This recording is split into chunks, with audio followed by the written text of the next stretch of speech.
Welcome back to another episode of the Frisco ISD podcast. Today we're diving deep into the world of digital learning coaching with Roach Middle School's DLC, Tori Fitka. We'll be exploring the ever-evolving role of these coaches, discussing the qualifications needed, and shining a spotlight on the incredible impact they're making on our students' education. And don't forget to stay tuned until the end of the podcast for the latest news updates from around the district. Okay, tell us a little about yourself and how long you've been in Frisco ISD. Okay, well, so I've been in Frisco for 4 years now. This is my fourth year. My second year as a digital learning coach. Prior to that, I was working at Centennial High School as a science teacher. So I have a bachelor's of science and a master's in technology and curriculum design. I always kind of knew that technology was, or educational technology was the pathway that I wanted to take. And so I'm super grateful and just love my job getting to work with technology and teachers every day. Great. Well, talk about the role of the digital learning coach in our district. So we have a lot of different roles, but overall, there's two really big heavy hitters. The first one would be we work really hard to work alongside teachers and coaching them on how to leverage technology properly in the classroom. So anything from full lesson plans or smaller aspects of the classroom, and then also just how to adapt to the change of technology. I think that that's really important. Technology is always changing, so we need to support them as they adjust to those changes.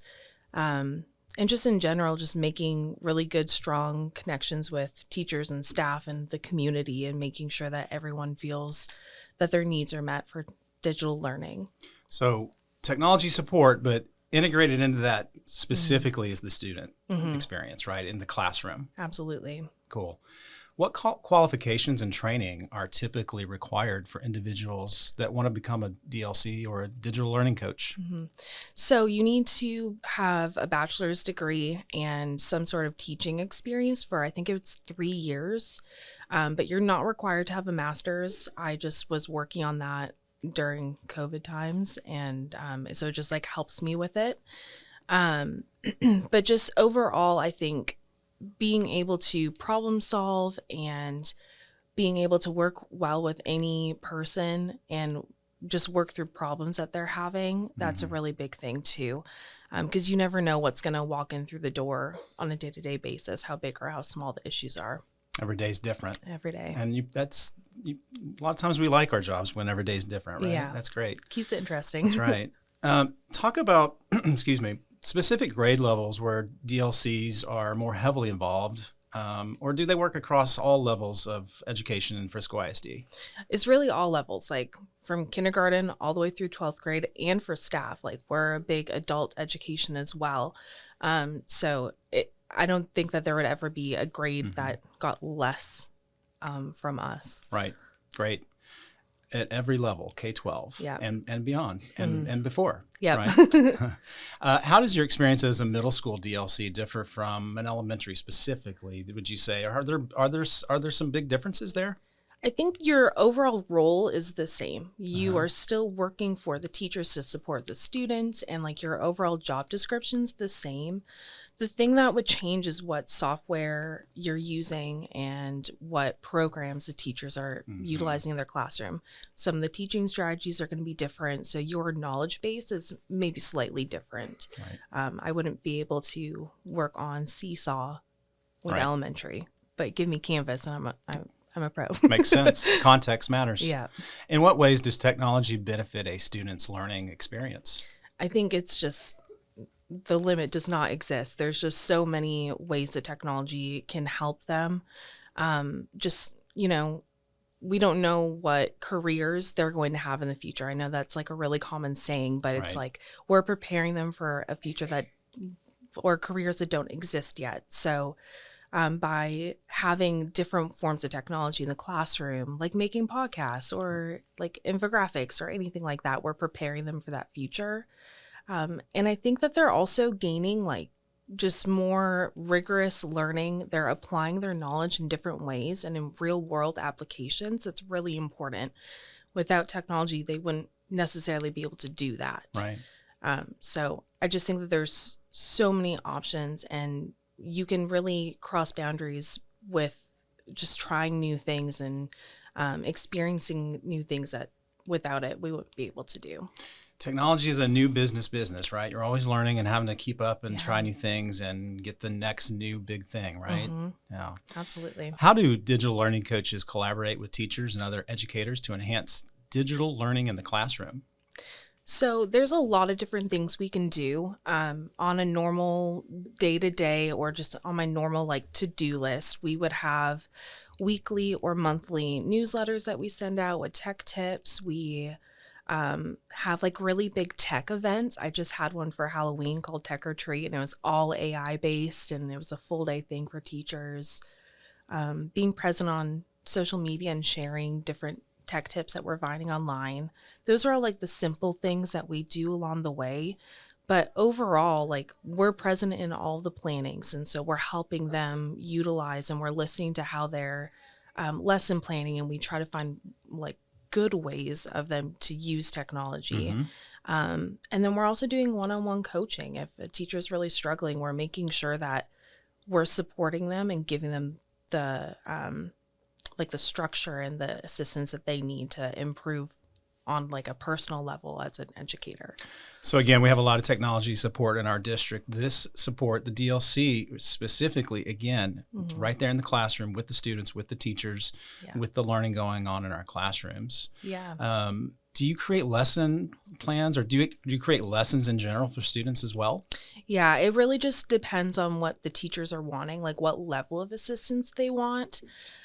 So sometimes if they're wanting to try a new blended learning strategy, I'll kind of base the entire lesson for them. We'll work together for that, and then maybe there's co-teaching involved, or just I walk them through how to do it if they don't want co-teaching.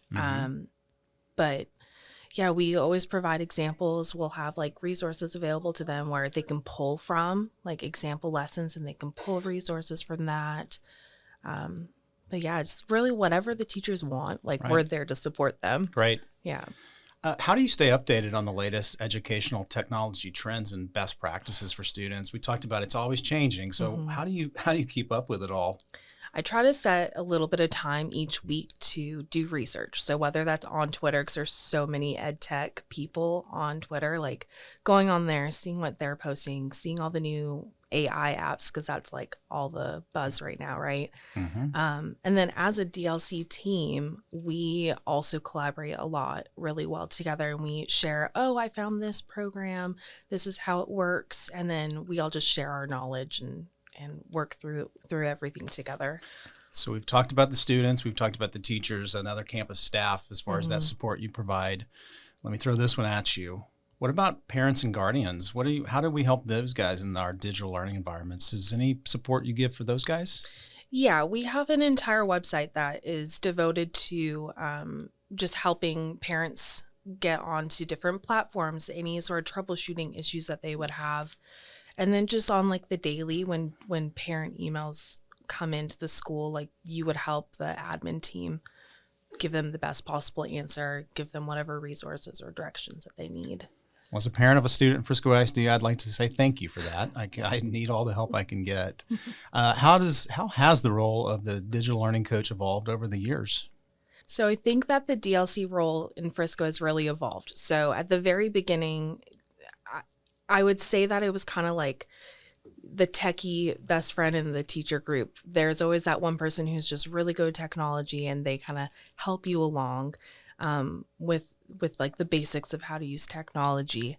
But as technology has evolved, so has this role. So we have now started to adapt new teaching strategies that are coming around, and as new technology is being created, we are finding new ways for it to be used in the classroom effectively.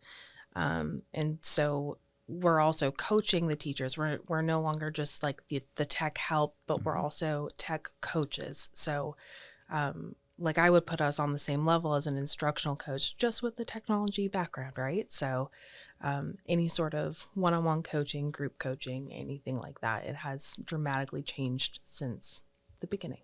As a former DLC in Frisco ISD for many, many years ago, I think that's a really good answer, and it's very accurate. So last question, and then if you'd like to share anything else, of course you can. How do digital learning coaches embrace the district's motto of knowing every student by name and need? You had to know that one was coming. Yeah, absolutely. With the motto being every student by name and need, we really provide support for teachers on accessibility, blended learning, and differentiation to support all students on the campus. And so when we're working with the students, we're working on blended learning aspects, digital citizenship, all of our future ready goals in the classroom. And with that, it comes with obviously supporting the teachers and the students with any needs that they have. We like to think of ourselves as like the partners that are constantly working with the teachers to meet the students where they are and where they need to go, thinking about like, again, what's happening in the future, and in all environments, all levels, all grades, all contents, just everyone is being supported. Great. Yeah. Anything else you want to share with us today?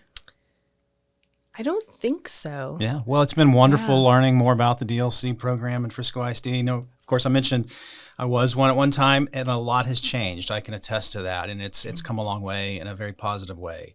And I think DLCs are out there doing so much more for students and teachers than they ever have been. So we thank you for that. And have a great rest of your day. Thank you for having me. Stick around for news updates from around the district. Here's a look at news from around the district. 77 educators have been named the 2023-24 Campus Teachers of the Year.